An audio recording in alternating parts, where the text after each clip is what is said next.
Good morning everybody. विषय हिंदी साहित्य क्षितिज भाग पद्य भाग, चैप्टर का नाम वाक, चैप्टर 2 पार्ट 2 क्लास 9। जैसा कि हमने अभी पढ़ा था दो पदों के बारे में। एक पद में ईश्वर की भक्ति को सब कुछ, ईश्वर की सत्ता को, ईश्वर को सब कुछ समझा। दूसरे पद में सबके साथ में संभावना वाली बात की गई थी। जो तीसरा पद है अब इसके बारे में बताया जा रहा है कि जो हमारा जीवन का वास्तविक उद्देश्य क्या था, उस उद्देश्य को हम भूल के जब यहां से जाएंगे हम तो ईश्वर को क्या दिखाएंगे कि हमने तेरा भजन किया, कितना किया, कैसे किया। जब हमने बिल्कुल कुछ किया ही नहीं जीवन में, तब ईश्वर के सामने हम क्या प्रस्तुत लेके गए। मान लीजिए किसी नाम में बैठे आप, और नाम में बैठे या किसी बस में बैठे आप या किसी ट्रेन में बैठे आप, आपके पास टिकट नहीं है, आपके पास में नाव में बैठे नाव के नाविक जो चलाने वाला है उसको आपके पास में कौड़ी देने के लिए नहीं, पैसा देने के लिए नहीं है, तो क्या जीवन आपका सार्थक कहलाएगा? वो नहीं कहलाएगा वो जीवन सार्थक। अर्थात जब आपकी जेब में पैसा ही नहीं है तो कोई भी टोक देगा आपको। उसी प्रकार ईश्वर जरूर टोकेगा, आपने ईश्वर का भजन नहीं किया। तो वही कहा जा रहा है, देखिए इस तीसरे पद में कि आई सीधी राह से ईश्वर ने भेजा कि मेरा भजन करेगी तू, अर्थात कवियत्री करिए मेरा भजन करेगा या करेगी तू। जब मां के गर्भ में होता है बच्चा कहता है कि दुनिया में जा रहा हूं और मुझे ही ईश्वर इस यातना से मुझे मुक्त कर, इस कष्ट से मुझे मुक्त कर। जब मां के गर्भ में जब बेटा होता है या बेटी होती है, वो कहती है कि मुझे इससे मुक्त कर, मुझे कष्ट हो रहा है। वास्तव बहुत कष्ट होता है मां के गर्भ में जब बच्चा होता है, गर्भाशय में बहुत कष्ट होता है। तो वो कह रही है और कहता है वो जो भी गर्भ में होता है बेटा बेटी बच्चा, वो कहता है मैं आपका ही तो भजन करूंगा, आप मुझे मुक्त करो, इससे मुक्त कर देते हैं ईश्वर, सीधी राह पर डाल देते हैं आपको। लेकिन आप सीधी राह से ईश्वर भेजता है और ईश्वर से कह के आते हैं, आप संकल्प लेके आते हैं कि मैं तेरा ही तो भजन करूंगा और कुछ नहीं करूंगा, यहाँ के सब कुछ भूल जाता है। उसी के बारे में बताया। देखिए आई सीधी राह से, सीधे रास्ते से, मार्ग से ईश्वर ने मुझे भेजा। ईश्वर हमें सीधे रास्ते से भेजता है। गई न सीधी राह, राह का अर्थ होता है मार्ग, रास्ता। सीधी राह से ईश्वर ने हमें प्रेषित किया कि जाओ, पृथ्वी पर जाओ, भारत में जाओ, दुनिया में जाओ, और यहाँ के हम सब कुछ मार्ग अपना बदलते। जो मार्ग वास्तविक जो मार्ग है, सत्य का मार्ग है, जो प्रकाश का मार्ग है, जो न्याय का मार्ग है, उसको छोड़कर हम क्या करते हैं? अन्याय के मार्ग, असत्य के मार्ग पर, अंधेरे के मार्ग पर चले जाते हैं। तो आई सीधी राह से, सीधी राह से भेजा ईश्वर ने, और सीधी राह की तरफ नहीं गई। क्यों नहीं गई? क्योंकि आप यहाँ संसार में आके क्या हो गए? भटक गए, जो कि नहीं भटकना चाहिए। सुषुम सेतु पर खड़ी थी, बीत गया दिन रफ्तार, और सुषुम सेतु तो नाड़ी रूपी जो सेतु है, समुद्र है। नाड़ी, हमारी नाड़ी न जाने कब रुक जाए, क्या पता है नाड़ी का क्या भरोसा है। इस जिंदगी का साथ देती नहीं है किसी का। संभा बज जाएगी जलते जलते, दम निकल जाएगा रोशनी का। इस जिंदगी का क्या भरोसा। सुषुम्न कहते हैं नाड़ी को, और सेतु कहते हैं समुद्र सेतु। अतः नाड़ी रूपी जो समुद्र सेतु है, जो पर खड़ी थी, बीत गया पूरा दिन रात बीत गया, जीवन रात दिन बीत गया, व्यर्थ में गवा दिया हमने दिन रात। सुषुम्न सेतु पर, सुषुम्न कहते हैं नाड़ी, अतः मझधार, बीच मझधार में मैं खड़ी थी, बीत गया दिन रात। वो बीत गया, दिन रात बीत गए, ना जाने कितने दिन रात बीत गए, लेकिन ईश्वर का हमने कभी भजन नहीं किया। जिस उद्देश्य के लिए हम इस जीवन में आए थे, जिस उद्देश्य को पूरा करने के लिए हम इस संसार में जन्म लिया, उस उद्देश्य को हमने पूरा नहीं किया, और मझधार में हम खड़े रहे, क्योंकि हमें उद्देश्य जो पूरा करना चाहिए था वो नहीं किया। अर्थात आई सीधी राह से, राह कहते मार्ग से, गई न सीधी राह, और सीधे मार्ग पर नहीं गई, भटक गई, नहीं आते, जंजाल में फंस गई, मोह माया के चक्कर में फंस गई। यहाँ कवित्री ललित गद्य कवित्री कह रही है। और सुषुम्न सेतु पर खड़ी थी, सुषुम्न नाड़ी, नाड़ी चल रही है, नाड़ी रुक रही है, कभी उस पर खड़ी थी, गया दिन का, अर्थात सुषुम्न कहते हैं नाड़ी। अर्थात न जाने नाड़ी का पता नहीं है, वो तट पर खड़ी हुई है, न जाने कब नाड़ी हमारी निकल जाए, हमारी आत्मा हमारे शरीर से कब निकल जाए, अर्थात हमारी मृत्यु कब आ जाए। दिन रात बीत गया और दिन रात बीत जाएंगे, हमारी मृत्यु भी निकट आ जाएगी जब जेब टटोली कौड़ी न पाई। जब हमने जेब को टटोला ऐसे करेंगे, जब जेब को टटोला तो हमने क्या, एक कौड़ी भी नहीं पाई, एक फूटी कौड़ी भी नहीं पाई। जब जेब टटोली कौड़ी न पाई, जब हमने जेब टटोला, जिंदगी को देखा, जिंदगी में देखा, हमने इधर उधर देखा कि हमने जिंदगी में क्या किया है। 50, 55, 60 साल बीत गए, हमने जिंदगी में कुछ नहीं किया। देखा हमने अपने जीवन को टटोल के एक राम नाम रूपी एक कौड़ी नहीं कमाई हमने, राम नाम रूपी एक मोती नहीं कमाया हमने, राम नाम रूपी एक पैसा नहीं कमाया हमने। जिंदगी व्यर्थ गुजर गई हमारी, दिन रात बीत गया। जिस उद्देश्य को पूरा करने के लिए आए थे हम, वो उद्देश्य हमने पूरा नहीं किया। क्या फायदा इस जिंदगी का। नाम में बैठे हो और नाम वाले ने आपसे पैसा मांगा, तो आप जब जेब में ही कुछ है ही नहीं तो क्या दोगे, उसे फूटी कौड़ी दोगे।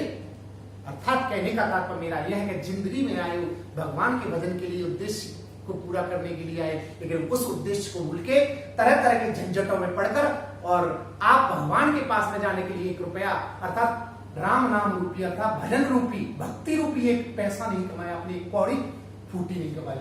तो यहाँ आई सीधी राह से भगवान ने सीधी राह पर भेजा, गई न सीधी राह में। यहाँ आके तरह तरह के झंझटों में फंस के, मोह माया में फंस के रास्ता से क्या हुई, भटक गई। यहाँ राह शब्द है, यहाँ मार्ग कहते हैं, मार्ग को कहते हैं। सुषुम सेतु पर खड़ी थी और सुषुम सेतु नाड़ी चल रही है मेरी, मैं नाड़ी रूपी जो सेतु समुद्र है उस पर खड़ी हुई हूं। बीत गया दिन रात, बीत गया दिन, आह माने रात, दिन रात बीत गया, लेकिन मुझे जो उद्देश्य पूरा करना चाहिए वो नहीं किया मैंने।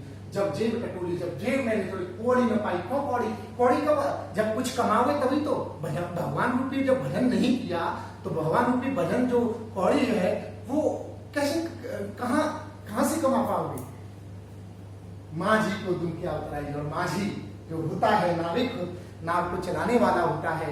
जब मैं मतलब जिंदगी रूपी नाव में बैठी, जिंदगी रूपी जो नाव है उसमें बैठी हुई हूँ, जब मैं एक किनारे से दूसरे किनारे अर्थात संसार से भगवान के पास में जा रही हूँ, जब मैंने एक भगवान रूपी कौड़ी नहीं कमाया अर्थात जेब में मेरे में एक भी नहीं है, तो माझी जो ईश्वर रूपी जो माझी रूप ईश्वर है जो, उसको क्या दूंगी, एक कौड़ी भी नहीं दे पाऊंगी, क्योंकि मैंने कुछ कमाया नहीं, कुछ भगवान का भजन ही नहीं किया।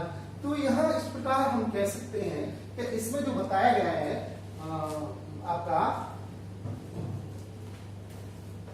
यहाँ ये बताया गया है कि आपका ईश्वर की जो वास्तविक भक्ति थी, हमारे पास में ईश्वर को देने के लिए कुछ नहीं है, क्योंकि हमने कमाया ही नहीं। और वास्तव में सही बात है, जब ईश्वर के पास जाएंगे तो हमने भजन नहीं किया तो ईश्वर को क्या करेंगे, हम ईश्वर पूछेगा हमसे आपने क्या बोला सकते हैं।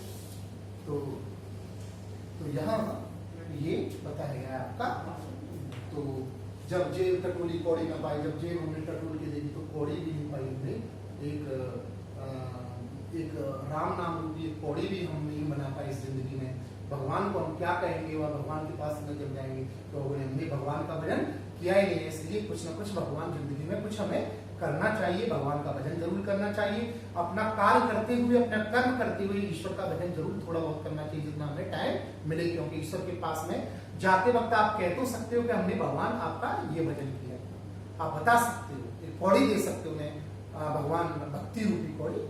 तो इस प्रकार यहाँ जो प्रयोग किया गया है, जो साहित्यिक शैली है, जो भाषा शैली बहुत मधुर है, अच्छी है, स्पष्टता है शब्दों में, तत्सम और तद्भव दोनों प्रकार के शब्दों का प्रयोग किया गया है।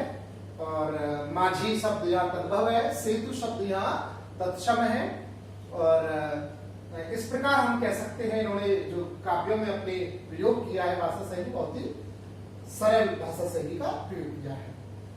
पद नंबर 4 में चलते हैं, थर्ड पद हो गया, पद नंबर 4 की तरफ चलते हैं।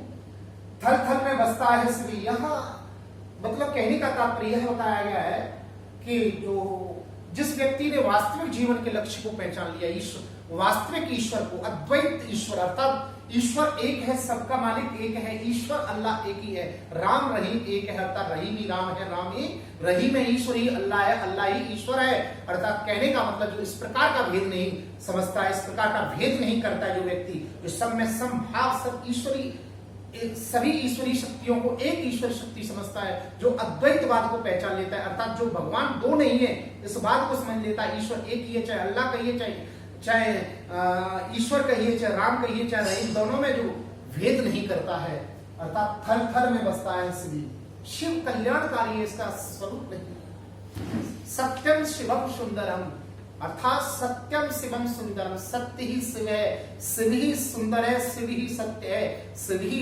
कल्याणकारी है, अर्थात जो शिव को जानता है, अर्थात जो कल्याणकारी है, जो वास्तविक उद्देश्य है, जो जीवन का सत्य है, उसको समझता है। भेद न करे क्या हिंदू मुसलमान, जो हिंदू और मुसलमान में आपस में जो भेद नहीं करता है, ज्ञानी तो स्वयं को जान, वही साहिब से पहचान, वही वास्तविक साहिब है, वही ज्ञानी व्यक्ति है, वही विद्वान है, जो किसी में मत भेद नहीं करता है, किसी प्रकार का, वो ईश्वर और अल्लाह में भेद नहीं करता है, वो हिंदू मुसलमान में भेद नहीं करता है, वो जाति में भेद नहीं करता है, वो भाषाओं में भेद नहीं करता है, वो सबको एक मानता है, एक समान मानता है। वसुधैव कुटुंबकम्, अर्थात पूरा संसार मेरा परिवार है, इस प्रकार की जो भावना रखता है, और जो भेद न करे क्या हिंदू और जो क्या हिंदू क्या मुसलमान, इस प्रकार का भेद नहीं करता है, थर थर में बसता है, हर कड़कड़ में ईश्वर का वास है, थर थर माने कड़कड़ में ईश्वर का वास है, और वह शिवी है, कल्याणकारी है, सत्य है, जिसको राम भी, जिसको मुसलमान भी बसते हैं, जिसको हिंदू भी बसते हैं, दोनों ही बसते हैं, वो शिव है। शिव कोई हिंदू नहीं है, कोई मुसलमान नहीं है, एक पूरे संसार को चलाने वाला एक तत्व है, जिसको हम प्रकाशमान कहते हैं, जिसको तेजस्वी कहते हैं, जिसको यशस्वी कहते हैं, वो शिव ही है, सब कुछ है, वो कल्याणकारी, वो सत्यम शिवम सुंदरम, अर्थात सत्य ही शिव है, शिव ही सत्य है, और वही सुंदर है, वही सब कुछ है। इस प्रकार का जो भजन बजता है, वही वास्तविक ज्ञानी, वही अपने आप को स्वयं को ज्ञानी समझ, जो हिंदू मुसलमान में भेद नहीं करता है, और वास्तविक साहिब तो वही है, वही ईश्वर है, वही साहिब, वही अल्लाह है, वही ईश्वर, वो एक ही है, सबका मालिक एक, इस प्रकार की भावना से बसता है, वही वास्तविक ज्ञानी है। तो इस प्रकार में जो भेद है, जो हिंदू मुसलमान आपस में लड़ते झगड़ते रहते हैं, और तरह तरह की मतद्वंदता की गांठें बनी हुई है, उनको यहाँ इस चौथे पद में नष्ट किया जाता है, दोनों को एक किया जाता है, दोनों को, अर्थात राम को रहीम, रहीम को ही राम, हिंदू को मुसलमान, मुसलमान को हिंदू, हिंदू को मुसलमान, इस प्रकार की जो भावना रखता है, इस प्रकार की भावना को यहाँ व्यक्त किया गया है। इस प्रकार यहाँ ये आपका चौथा पद भी हो जाता है, अर्थात इस पद में जो बताया गया है वो दोनों को एक बताया गया है, समभाव की स्थापना की गई है, मुसलमान हिंदू का जो भेद नहीं समझता है उसके बारे में बताया गया कि ज्ञानी वही है जो भेद नहीं करता है हिंदू और मुसलमान का, वास्तविक सज्जन संत स्वभाव व्यक्ति वही है जो हिंदू मुसलमान में भेद नहीं करता है, क्योंकि ईश्वर एक ही है, वही राम है, वही रम है, अर्थात सबका स्वरूप जो है वो शिव ही है, सत्यम शिवम सुंदरम, वही एक ईश्वर है जिसको सब लोग बसते हैं, और इस प्रकार की जो भावना रखता है वही वास्तविक ज्ञान है। तो इस प्रकार के 4 पद आपके इस वाक नामक चैप्टर में है, और इसके कवियत्री जो है ललित जद्दी है, इनका कश्मीर की रहने वाली है, और इनकी साहित्यिक विशेषताएं, जिस प्रकार कविदास, सूरदास और रहीमदास, इनके ग्रंथों में जो साहित्यिक विशेषताएं प्राप्त होती है, साहित्यिक विशेषता इट मीन्स अनुप्रास अलंकार आदि अलंकारों का प्रयोग, और तत्सम तद्भव शब्दों का प्रयोग, और भाषा शैली जो होती है वो मधुर भाषा शैली का प्रयोग, स्वर मैत्री, अर्थात शब्दों की और स्वरों की आपस में मैत्री होती है, सभी जो साहित्यिक विशेषताएं हैं वो सभी इनके पदों में देखने को मिलती है। फर्क इतना ही है कि उनके रसखान वगैरह के जो पद कहे जाते हैं, सवैया साखिया कहा जाता है, इनके पदों का नाम वाक है, इतना ही अंतर है। और इस प्रकार ये आपका सेकंड चैप्टर कंप्लीट हो जाता है क्लास 9th का। इस चैप्टर में कोई भी आपको प्रॉब्लम हो किसी भी तरीके की, तो आप मेरे कभी भी किसी भी वक्त व्हाट्सएप नंबर से आप प्रश्न छोड़िए अपना और आंसर लीजिए, अपना प्रश्न पूछिए और आंसर मुझसे प्राप्त कीजिए, लाइव क्लास में प्राप्त कर सकते हैं। तब तक के लिए have a nice day, all the best, may God bless you.